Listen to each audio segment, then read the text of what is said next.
सुप्रभात बच्चों। कल हमने कक्षा 9वीं की चांदनी रात इस कविता के 4 खंड पढ़े थे। आज हम उसके आगे के खंडों के बारे में पढ़ेंगे और समझेंगे। है बिखेर देती वसुंधरा मोती सबके सोने पर, रवि बटोर लेता है उनको सदा सवेरा होने पर। इस खंड में कवि कहते हैं कि वसुंधरा अर्थात पृथ्वी यह सभी के सो जाने पर आकाश में मोती अर्थात चांद तारे बिखेर देती है।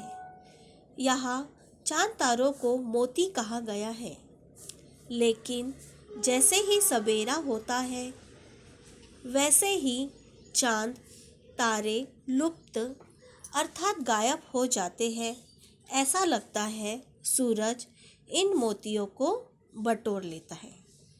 इस खंड में यह बताया गया है कि वसुंधरा यह मोती बिखेरती है और सुबह होते ही सूरज चांद तारों को समेट लेता है। और विरामदायिनी अपनी संध्या को दे जाता है, शून्य शाम तनु जिससे उनका नया रूप झलकाता है। इस खंड में कवि कहते हैं कि सूरज जिन मोतियों अर्थात चांद तारों को बटोर लेता है, जैसे ही शाम होती है वह पुनः संध्या को वह मोती सौंप देता है।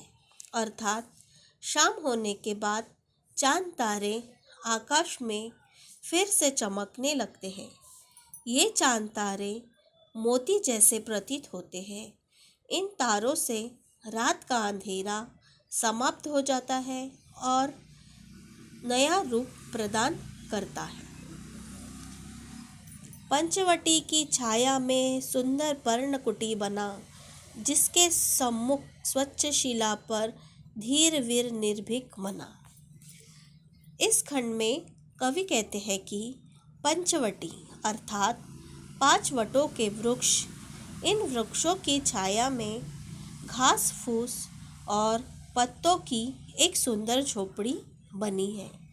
उस झोपड़ी के सामने एक साफ सुथरी शिला अर्थात पत्थर पर एक दृढ़ मन वाला निडर योद्धा विराजमान है, खड़ा है।